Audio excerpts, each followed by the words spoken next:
जैसा उपवास तुम आजकल रखते हो, इससे तुम्हारी प्रार्थनाएं ऊपर स्वर्ग में सुनाई नहीं देती हैं। परमेश्वर ने इजरायलियों को ये स्पष्ट वाक्य कह करके उनको चुप करा दिया था, जबकि इजरायली परमेश्वर से निरंतर पूछ रहे थे कि प्रभु क्या कारण है कि हमने तो उपवास किया लेकिन तूने उन उपवासों की बिल्कुल भी सुधि नहीं ली। हमने पिछले अध्ययन के अंदर इस बात को देखा था कि किस प्रकार के उपवास इजरायली रख रहे थे, जिनके कारण परमेश्वर की आशीष नहीं, परमेश्वर का अनुग्रह नहीं, लेकिन परमेश्वर का दंड इजरायलियों के ऊपर आना शुरू हो गया था। और उसी प्रकार के उपवास जब मसीही लोग आज कर रहे हैं, सेल्फिश फास्टिंग कर रहे हैं, स्वार्थी उपवासों को रख रहे हैं, तो वही काम जो इजरायलियों ने किया, गलती करी, वही काम और वही गलती मसीही लोग आज कर रहे हैं। और बीते अध्ययन के अंदर हमने इस बात को समझा था कि किस प्रकार के उपवास जो होते हैं उनको स्वर्ग के अंदर नहीं सुना जाता है, ग्रहण नहीं किया जाता है। लेकिन आज के इस अध्ययन के अंदर हम इस बात को समझने का प्रयास करेंगे कि कैसे उपवास किए जाएं कि परमेश्वर उन उपवासों को ग्रहण करे। बाइबल उपवासों के बारे में क्या बताती है, साथ ही कैसे उपवास रखने के बारे में बाइबल के अंदर बताया हुआ है, जिसके द्वारा हमारी प्रार्थनाएं सीधी परमेश्वर के सिंहासन के सामने पहुंच जाती है। तो यशाया के 58 अध्याय से बीते अध्ययन के अंदर भी हमने अध्ययन किया था और आज हम उसी अध्ययन को आगे लेकर के चलेंगे। यशाया उसका 58 अध्याय 3 और 4 वचन के ऊपर हम पहले ही मनन कर चुके हैं, लेकिन अब हम 5वें वचन से आगे बढ़ेंगे और हम देखेंगे कि परमेश्वर इजरायलियों को बताना शुरू करता है। परमेश्वर इजरायलियों को कहता है कि तुम कैसे उपवास करो, कि तुम उपवास करो, तुम प्रार्थना करो और मैं तुरंत ही तुम्हारी प्रार्थना को सुन लूं। उस बात को यहां पर परमेश्वर ने बताया है। हम उन बातों को, उन आत्मिक बातों को समझने का प्रयास करें। तो 5वें वचन के अंदर यशाया 58:5 में परमेश्वर कहता है कि मैं उस उपवास से प्रसन्न होता हूं जिसमें मनुष्य खुद को दीन करे। यानी उपवास का प्रमुख उद्देश्य, मेन ऑब्जेक्टिव जो है वो परमेश्वर के द्वारा यहां पर बताया गया है। हम उपवास कर रहे हैं एग्जाम्स में अच्छे नंबर पाने के लिए, हम उपवास कर रहे हैं कलीसिया में आत्मिक जागृति लाने के लिए, हम उपवास कर रहे हैं किसी राजनीतिक पार्टी को चुनाव जिताने के लिए, हम उपवास कर रहे हैं अपनी बेटी या बेटे के शादी के लिए। लेकिन यहां पर परमेश्वर उपवास के बारे में बताता है कि उपवास, जिस उपवास से मैं प्रसन्न होता हूं वो ये है कि मनुष्य सबसे पहले अपने आप को दीन करे, अपने आप को नम्र बनाए। ये परमेश्वर ने उपवास की सबसे पहली आवश्यक शर्त यहां पर बताई है। और हमने बीते अध्ययन में ही इस बात को देखा था कि उपवास जो रखा जाता था इजरायलियों के द्वारा, जिस उपवास के बारे में बाइबल बताती है, वो उपवास जो हुआ करता था वो खुद के पापों से पश्चाताप करने के लिए इजरायली जो है वो उपवास किया करते थे। यहां पे परमेश्वर कहता है कि जिस उपवास से मैं प्रसन्न होता हूं वो उपवास है कि मनुष्य खुद को दीन करे। और दीन करने का मतलब है कि एक व्यक्ति जो उपवास कर रहा है वो अपने आप को परमेश्वर के सामने नम्र बनाए, वो अपने पापों से पश्चाताप करे। जो जो गलत काम, जो जो पाप वो अपने जीवन के अंदर कर रहा है, चाहे वो छोटे हों चाहे वो बड़े हों, उनकी माफी वो परमेश्वर से मांगे। क्योंकि जब एक व्यक्ति अपने पापों से पश्चाताप करता है तो वो अपने आप को परमेश्वर के सामने दीन बनाता है, परमेश्वर के सामने नम्र बनाता है। उपवास की पहली शर्त ही परमेश्वर के द्वारा ये बताई गई है कि मनुष्य खुद को दीन बनाए, यानी कि वो अपने पापों से पश्चाताप करे। लेकिन अधिकतर ये होता है कि विश्वासी परमेश्वर के सामने जा करके ये प्रार्थना करते हैं कि प्रभु तू मुझको नम्र और दीन बना। और यदि ये प्रार्थना आप भी करते हैं, परमेश्वर से बार बार ये विनती और निवेदन करते हैं कि प्रभु तू मुझको दीन बना, तू मुझको नम्र बना, तो ये प्रार्थना करनी बिल्कुल ही बंद कर दें, क्योंकि आप बहुत बुरी तरह से फंस जाएंगे। परमेश्वर चाहता है कि हम खुद अपने आप को नम्र और दीन बनाएं। यदि ये कार्य हम परमेश्वर के हाथ में सौंप देंगे कि परमेश्वर हमको नम्र और दीन बनाए, तो आपको अपनी की जाने वाली प्रार्थनाओं पर बहुत पछताना पड़ेगा। क्योंकि जब एक बार परमेश्वर आपके कान मरोड़ करके आपको दीन और नम्र बनाना शुरू कर देगा तो आप खुद के द्वारा की जाने वाली प्रार्थनाओं के ऊपर बहुत पछताएंगे। परमेश्वर चाहता है कि हम खुद इनिशिएटिव लें और हम खुद नम्र और दीन बन करके परमेश्वर के सामने आए। बाइबल कहती है कि हमको खुद को दीन बनना है। कहां पर कहती है? याकूब उसका 4 अध्याय उसके 10वें वचन के अंदर इस बात को बताया गया है, बोला गया है, आज्ञा दी गई है।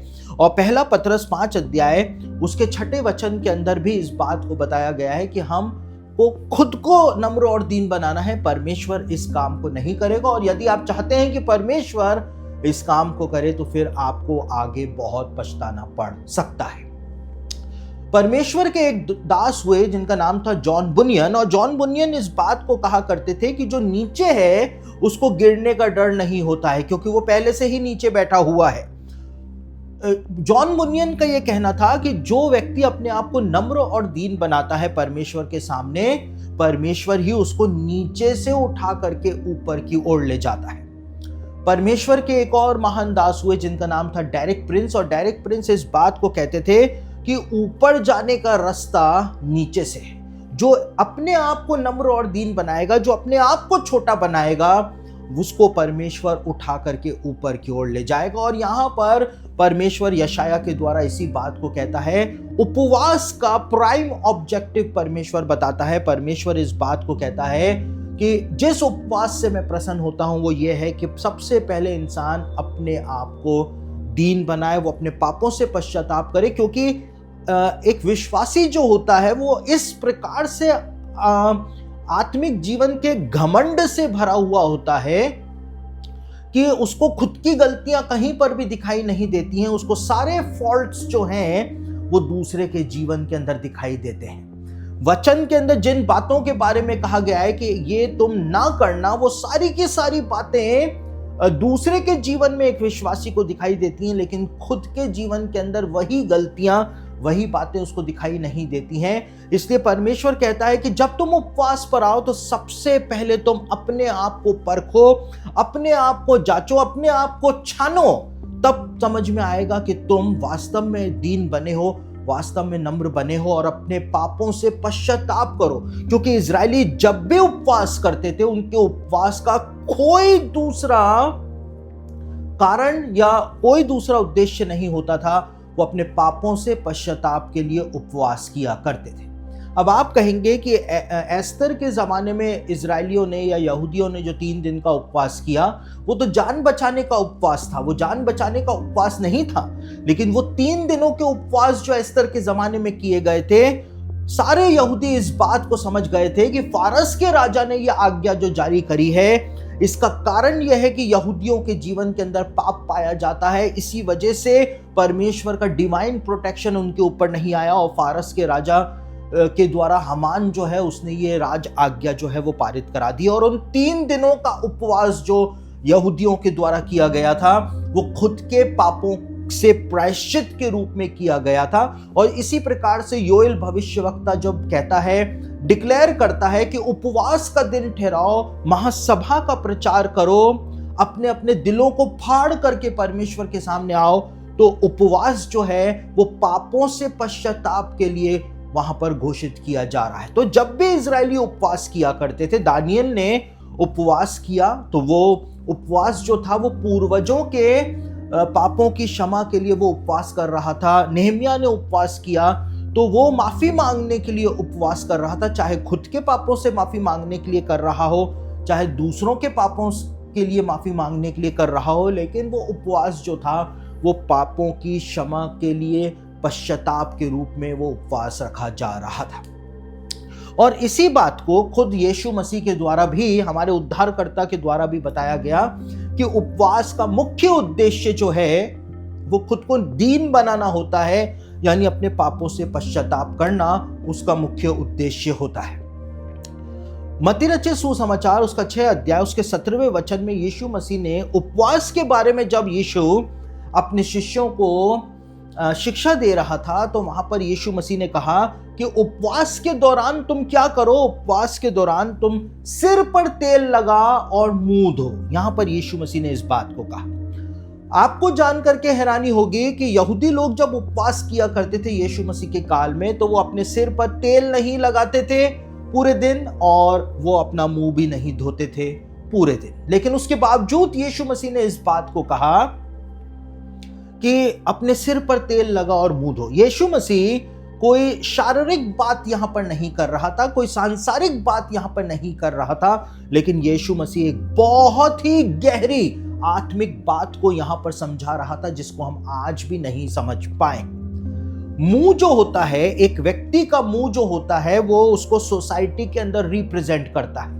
मुंह से हमारी पहचान दुनिया के सामने होती है। दूसरी ओर ये मुंह जो है, हमारा फेस जो है, ये हमारे चरित्र को दिखाता है पूरी दुनिया के सामने। बाइबल के अंदर तेल जो है वो पवित्र आत्मा का प्रतीक बताया गया है। तेल जो है वो अभिषेक का प्रतीक बताया गया है।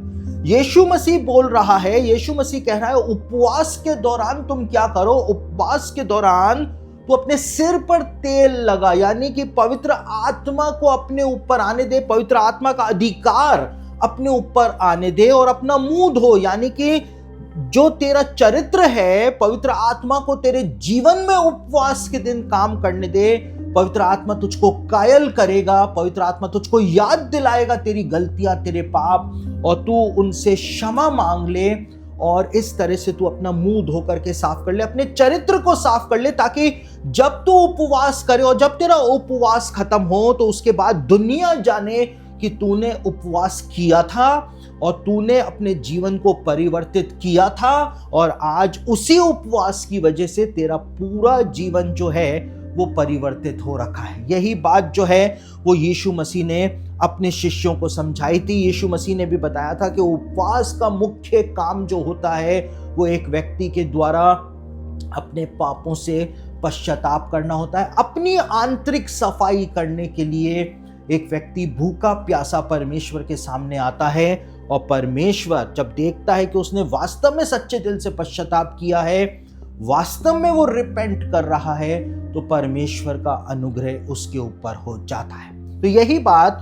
यीशु मसीह ने भी बताई, जो परमेश्वर ने यशाया के 58 अध्याय के 5वें वचन के अंदर कही थी। उसके बाद यशाया के 58 अध्याय के 7वें वचन के अंदर अब परमेश्वर उपवास को और गहराई के अंदर लेकर के जाता है कि तुम किस प्रकार का उपवास करो कि तुम्हारी प्रार्थनाओं को मैं तुरंत ही स्वर्ग के अंदर सुन लूं। वहां पे ये लिखा हुआ है, परमेश्वर कहता है, जिस उपवास से मैं प्रसन्न होता हूं वो ये नहीं है, वो क्या ये नहीं है कि अपनी रोटी भूखों को बांट देना, अपनी रोटी भूखों को बांट देना। यहां पर उपवास की बात की जा रही है। और देखिए, इन वचनों को पढ़ करके अधिकांश समय मसीही लोग सोचते हैं कि परमेश्वर शायद यहां पर उपवास के दिन सोशल सर्विस करने की बात बोल रहा है, गरीबों की सहायता करने की बात परमेश्वर शायद यहां पर बोल रहा है। लेकिन यहां पर कंप्लीटली स्पिरिचुअल बातें जो हैं, आत्मिक बातें जो हैं, गहरी आत्मिक बातें जो हैं वो बताई जा रही हैं, जिनको मसीही लोग उसका लिटरल मीनिंग निकाल करके उनको सांसारिक बना देते हैं। उपवास का रोटी से क्या लेना देना है? उपवास के दिन तो कोई रोटी खाता ही नहीं। ये अलग बात है कि यहूदी जगत के अंदर आज भी जब यहूदी उपवास करते हैं तो वो 2 समय का जो खाना छोड़ते हैं, यानी कि सुबह का ब्रेकफास्ट, दिन का खाना, दोपहर का खाना जो वो छोड़ते हैं, तो उसका जो पैसा होता है वो गरीबों के अंदर वो बांट देते हैं। लेकिन यहां पे परमेश्वर क्या कह रहा है? अपनी रोटी भूखों को बांट देना। परमेश्वर यशाया के द्वारा इजराइलियों को आखिर क्या बताना मांग रहा था, और परमेश्वर आज इन वचनों से हमको क्या समझाना मांग रहा है, उसको समझना बहुत ही ज्यादा जरूरी है। क्योंकि आज उपवास जो है उनको एक फैशन बना दिया गया है। लोग फेसबुक पर उपवास कर रहे हैं, लोग यूट्यूब पर उपवास कर रहे हैं, और उपवास जो है उसको एक फैशन बनाया जा रहा है। जबकि बाइबल के अंदर लिखा हुआ है कि जब हम अपने धर्म के काम करते हैं, जब उपवास करते हैं, तो ये काम जो है वो गुप्त रूप से किए जाने चाहिए। क्योंकि अगर गुप्त रूप से वो काम नहीं किए गए तो आपका उपवास रखना भी पूरी तरह से व्यर्थ हो जाएगा। कपटियों के समान ना बनो जो उपवास का ढिंडोरा पीट करके उपवास करते हैं। बाइबल के अंदर इस बात को बोला गया है। तो अपनी रोटी भूखों को बांट देने का आत्मिक अर्थ क्या है? परमेश्वर पहले ही इस बात को बोल चुका था कि तुम स्वार्थी उपवासों को रखते हो, परमेश्वर पहले ही इस बात को बोल चुका था कि तुम खुद के लाभ के लिए और दूसरे के नुकसान के लिए उपवास करते हो। अब यहां पर परमेश्वर बोल रहा है उपवास, ऐसे उपवास से मैं प्रसन्न होता हूं कि तुम अपनी रोटी भूखों को बांट दो। अपनी रोटी भूखों को बांट देने का मतलब यह है, इसका आत्मिक अर्थ यह है कि जब आप उपवास करते हैं तो आप उपवास कर रहे हैं यदि अपने पापों से प्रायश्चित करने के लिए, और उसके बाद यदि आप जानते हैं कि कोई दूसरा व्यक्ति जो है वो भी अपने जीवन के अंदर पाप कर रहा है, तो आप अपने उपवास के अंदर उस व्यक्ति के लिए भी जब प्रार्थना करेंगे, उस व्यक्ति के आवश्यकताओं को भी आप सम्मिलित कर लेंगे।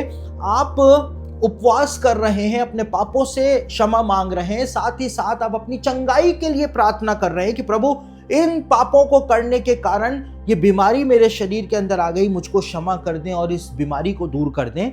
और आपको पता है कि वो फलाना व्यक्ति जो है वो भी आप ही की तरह भूखा है चंगाई का, वो भी बीमार है घर के अंदर। आप जानते हैं उस कलीसिया का वो व्यक्ति है, आपके परिवार का वो व्यक्ति है, आपका रिश्तेदार है, आपका मित्र है, आपका पड़ोसी है, तो आप उसकी आवश्यकताओं को भी जब अपने उपवास के अंदर सम्मिलित कर लेंगे, आप उसके लिए भी उपवास करेंगे कि प्रभु जैसे मैं बीमार हूं वैसे वो दूसरा व्यक्ति भी बीमार है, आप जैसा अनुग्रह मेरे पे करने जा रहे हैं वैसा ही अनुग्रह आप उस फलाना व्यक्ति के ऊपर भी करें, क्योंकि उसको भी चंगाई की आवश्यकता है, वो भी मेरे समान ही भूखा है। परमेश्वर कहता है मैं ऐसे उपवासों से प्रसन्न होता हूं, मैं ऐसे उपवासों से प्रसन्न होता हूं कि अपनी रोटी भूखों के अंदर बांट देना। यानी तू उपवास कर रहा है, दूसरा व्यक्ति उपवास नहीं कर रहा है, लेकिन तू उनकी आवश्यकताओं को अपने उपवास के साथ सम्मिलित करके उनको मेरे सामने ले आना। मैं ऐसे उपवासों से प्रसन्न होता हूं। तो यहां पर ये मुख्य बात जो है वो परमेश्वर के द्वारा बताई गई थी, एक आत्मिक बात बताई गई थी। परमेश्वर हमको कोई सोशल सर्विस करने के लिए यहां पर प्रेरित नहीं कर रहा था। उसके बाद आगे लिखा है कि अनाथों को और मारे मारे फिरते हुओं को अपने घर ले आना। मैं ऐसे उपवासों से प्रसन्न होता हूं कि अनाथों को और मारे मारे फिरते हुओं को अपने घर ले आना। इसका उपवास से क्या संबंध है? इस वचन का उपवास से ये अर्थ निकलता है, ये आत्मिक अर्थ निकलता है कि जिन जिन लोगों के बारे में आप जानते हैं कि वो परेशान हैं, अलग अलग प्रकार की उनको परेशानियां हैं, बीमारियां हैं, उनकी आवश्यकताओं को तू अपने घर ले आना। वो अनाथ और मारे मारे फिर रहे हैं, डॉक्टरों के पास भागते फिर रहे हैं, वकीलों के पास भागते फिर रहे हैं, बैंक में लोन लेने के लिए भागते फिर रहे हैं, वो ब्याज खोरों से बचने के लिए भागते फिर रहे हैं। किसी के घर में शराबी पति है, वो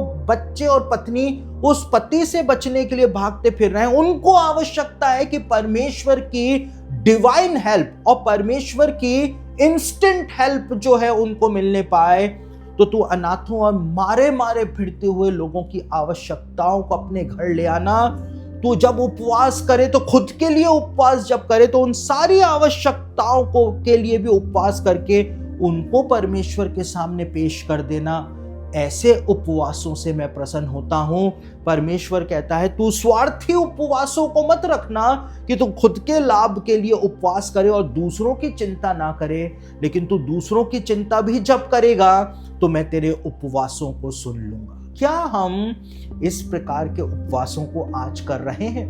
क्या हम लोगों की आवश्यकताओं के लिए उपवास कर रहे हैं या हम सिर्फ दिखावे के लिए आज उपवास कर रहे हैं? ये लेंट का सीजन जो अभी चल रहा है, जिसमें 40 दिन की उपवास चल रहे हैं, क्या इसके अंदर आप इसी प्रकार के उपवासों को रख रहे हैं या नहीं रख रहे हैं? उसके बाद आगे लिखा है, परमेश्वर एक और बात उपवास के विषय में बताता है कि किसी नंगे को देख करके वस्त्र पहनाना और अपने जाति भाइयों से अपने आप को ना छिपाना। ये एक बहुत ही महत्वपूर्ण बात है कि उपवास के दौरान परमेश्वर किसी नंगे को कपड़े पहनाने की बात कर रहा है। उपवास का कपड़ों के डिस्ट्रीब्यूशन से क्या लेना देना है? यहूदी लोग कभी भी उपवास के दिन कपड़ों का डिस्ट्रीब्यूशन गरीबों में नहीं किया करते थे। तो फिर परमेश्वर ने यहाँ पर यह बात क्यों बोली? जो उनका ट्रेडिशन था ही नहीं, जो उनका कल्चर था ही नहीं, वो यहाँ पर परमेश्वर ने क्यों बोला? क्या परमेश्वर हमको सोशल सर्विस करने के लिए बोल रहा है, या कोई बहुत ही गहरी से भी गहरी आत्मिक बात परमेश्वर हमको यहाँ पे समझा रहा है? बाइबल में बताया हुआ है कि जब आदम और हवा ने पाप कर दिया तो पाप करते के साथ ही उनको पता चला कि वो तो नंगे हैं। जब पतरस ने यीशु मसीह का 3 बार इनकार कर दिया और उसके बाद वो दूसरे चेलों को बरगला करके मछली पकड़ने के लिए चला गया, यूहन्ना रचित सुसमाचार 21वां अध्याय, तो वहां पर जब चेले मछली पकड़ रहे थे तो किसी चेले ने कहा कि वो तो प्रभु है जो गलील की झील के किनारे खड़ा हुआ है। और वहां पर लिखा हुआ है यूहन्ना रचित सुसमाचार के 21वें अध्याय में कि जैसे ही पतरस ने देखा कि प्रभु खड़ा हुआ है, पतरस जो था वो नंगा था और वो वैसा ही झील के अंदर कूद गया। सारे के सारे चेलों के बीच में पतरस निर्वस्त्र कैसे खड़ा हो सकता था? पतरस नंगा कैसे खड़ा हो सकता था? कहने का मतलब यह है कि बाइबल इस बात को बताती है कि जब एक व्यक्ति पाप कर देता है तो वो आत्मिक तौर से नंगा हो जाता है, निर्वस्त्र हो जाता है। और यहां पर परमेश्वर क्या बोल रहा है? यहां पर परमेश्वर कहता है कि जिस उपवास से मैं प्रसन्न होता हूं वो क्या ये नहीं है कि किसी नंगे को देख करके वस्त्र पहनाना और अपने जाति भाइयों से अपने आप को ना छिपाना। यानी कि आप जिन लोगों के बारे में जानते हैं, आपकी कलीसिया के लोग हो सकते हैं, आपके जान पहचान के लोग हो सकते हैं, या आपने किसी से उसके बारे में सुना है, वो लोग हो सकते हैं जो किन्हीं पापों के अंदर पड़ गए हों, विश्वासी हों लेकिन पाप के फंदे के अंदर फंस गए हों और पाप के फंदे में फंस करके वो निर्वस्त्र हो गए हों आत्मिक तौर से। तो जब आप उपवास करें तो बाइबल में लिखा है, परमेश्वर कहता है मैं उस उपवास से प्रसन्न होता हूं कि तू अपने उपवास के दौरान किसी नंगे को वस्त्र पहनाए। यानी कि तू उस व्यक्ति के लिए प्रार्थना करे अपने उपवास के दौरान। तू अपने खुद के पापों की क्षमा के लिए तो प्रार्थना कर ही रहा है, लेकिन जिसके बारे में तू जानता है कि हाँ वो भी पाप के अंदर फंसा हुआ है, तो उसको भी अपने उपवास के अंदर शामिल कर ले, उसके लिए भी प्रार्थना कर दे और परमेश्वर का अनुग्रह होने पाएगा। ये बात यहां पर परमेश्वर के द्वारा बोली गई है।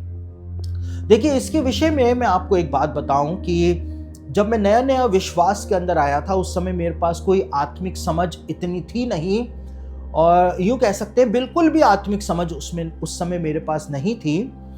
तो मैं मेरे घर के डोर पर खड़ा हुआ था, दरवाजे पर खड़ा हुआ था, और हमारी कॉलोनी का एक बहुत ही ज़्यादा एक पियक्कड़ जो होता है, शराबी जो होता है, वो हमारे घर के सामने से जा रहा था। और जैसे ही मैंने उसको देखा, पवित्र आत्मा ने मुझको कहा कि तू इसके लिए प्रार्थना कर कि इसका जीवन जो है वो पूरी तरह से बदल जाए, क्योंकि वो शराब के अंदर भी लिप्त था और वो व्यभिचार के अंदर भी लिप्त था। लेकिन क्योंकि मेरे पास कोई आत्मिक अनुभव नहीं था, मुझको ये भी नहीं पता था कि पवित्र आत्मा ही मुझसे बात कर रहा है, मैंने अपने मन में सोचा कि मैं इस पियक्कड़ के लिए क्यों प्रार्थना करूं, मैं इस शराबी के लिए क्यों प्रार्थना करूं, इसका जीवन तो पूरी तरह से वैसे ही बर्बाद हो रखा है, और मैंने उसके लिए प्रार्थना नहीं करी।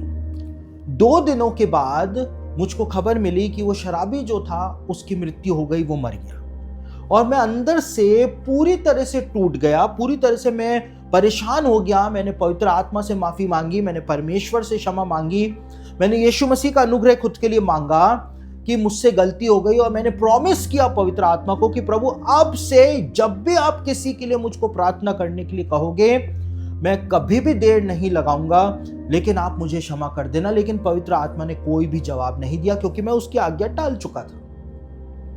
उसके कई महीनों के बाद हमारी कॉलोनी का एक और जो शराबी था, जिसका लिवर तक डैमेज हो चुका था, वो हमारे घर के सामने से जब पैदल पैदल जा रहा था और मैं एक बार फिर से घर के दरवाजे पर खड़ा हुआ था, पवित्र आत्मा ने वापस से मुझसे कहा कि इस शराबी के लिए प्रार्थना कर कि इसका जीवन पूरी तरह से मैं बदल करके रख दूं। मैं तुरंत अंदर आया, मैंने आकर के घुटने टेक करके प्रार्थना करी, क्योंकि मैंने वो अनुभव ले लिया था पवित्र आत्मा की बात को अनसुना करने का, और मैंने घुटने टेक करके प्रार्थना करी। और उस प्रार्थना का परिणाम ये हुआ कि उस शराबी का जीवन पूरी तरह से बदल गया। उसका लिवर जो डैमेज हो गया था वो भी ठीक हो गया और आज की तारीख में भी वो जीवित है, कलीसिया में जाता है और एक अच्छा विश्वासी बन चुका है, क्योंकि पवित्र आत्मा का काम उसके जीवन के अंदर हो चुका है। यहां पर वही बात बताई हुई है, जब तू किसी को नंगा देखे, पाप में गिरा हुआ देखे, तू जानता है तू अपने पापों से पश्चाताप करने के लिए तो उपवास कर रहा है, तो ऐसे व्यक्ति को भी अपने पापों अपने उपवासों के अंदर शामिल कर ले, ताकि उसका जीवन भी पवित्र आत्मा के द्वारा बचाया जाए। और इसी बात को गलातियों की पत्री 6 अध्याय 1 से 2 में पौलुस के द्वारा भी लिखा गया था कि यदि कोई किसी पापी को बचा करके ले आए तो वो एक आत्मा को प्रभु के लिए बचा लेता है। इस बात को पौलुस के द्वारा भी कहा गया था। और यहाँ पे लिखा है कि अपने जाति भाइयों से अपने आप को ना छुपाना, यानी कि जब कोई तुझको प्रार्थना निवेदन देता है, जब कोई कहता है कि आप उपवास कर रहे हो, आप मेरे लिए भी उपवास कर लेना, मेरे लिए भी प्रार्थना कर लेना कि मैं इस बीमारी से चंगा हो जाऊं, परमेश्वर का अनुग्रह मुझ पर हो जाए, परमेश्वर मेरी सहायता कर दे, मुझको इस संकट से बचा ले, तो कभी भी उनके निवेदनों को अनसुना ना करना।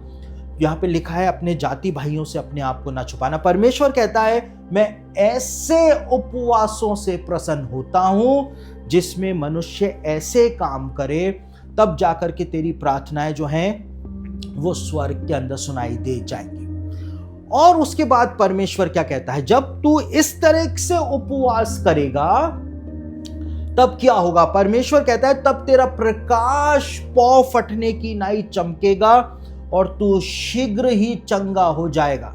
चाहे तू पापों के बंधन से चंगा होना चाहता है, बीमारी से चंगा होना चाहता है, तू अपने फाइनेंस को चंगा करना चाहता है, तू अपने परिवार के जो कलेश हैं उनसे तू चंगाई पाना चाहता है, हर प्रकार की जो चंगाई है, सिर्फ शारीरिक चंगाई नहीं, हर प्रकार की चंगाई जो है वो तुझको मिल जाएगी। तू शीघ्र ही चंगा हो जाएगा और तेरा प्रकाश जो है वो पौ फटने की नाई हर जगह चमक जाएगा। वही प्रकाश जो सृष्टि के आरंभ के अंदर पृथ्वी के ऊपर परमेश्वर ने चमकाया था, पवित्र आत्मा का प्रकाश चमकाया था, पवित्र आत्मा का प्रकाश तेरे अंधियारे जीवन के ऊपर चमकेगा और तू शीघ्र ही चंगा हो जाएगा। इस बात को परमेश्वर ने यहां पर बताया था।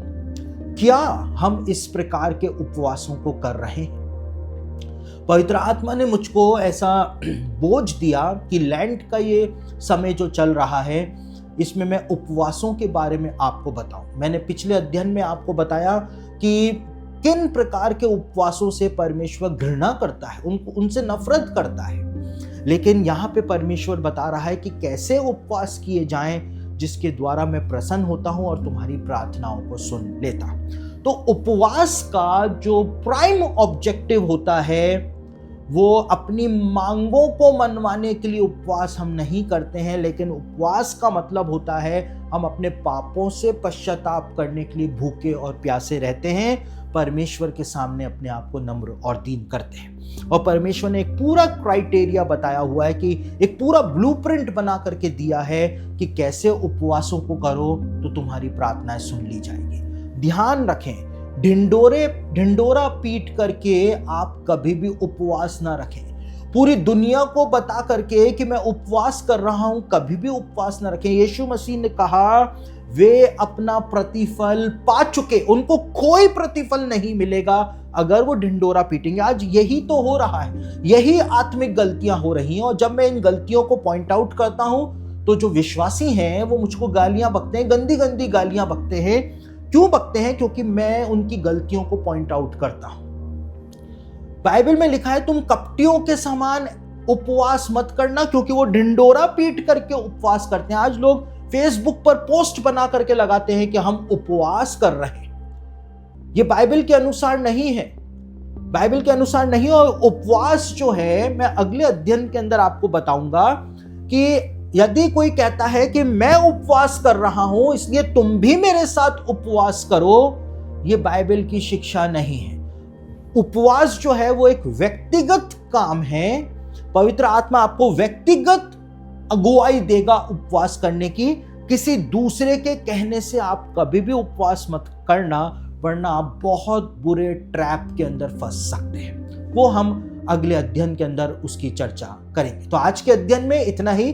प्रभु करे आप उपवास के विषय में इन बातों को गहराई से समझ सकें। परमेश्वर ने हमको उपवास में सोशल सर्विस करने के लिए नहीं, लेकिन अपनी आत्मिक जिम्मेदारियों को पूरा करने के लिए बुलाया है।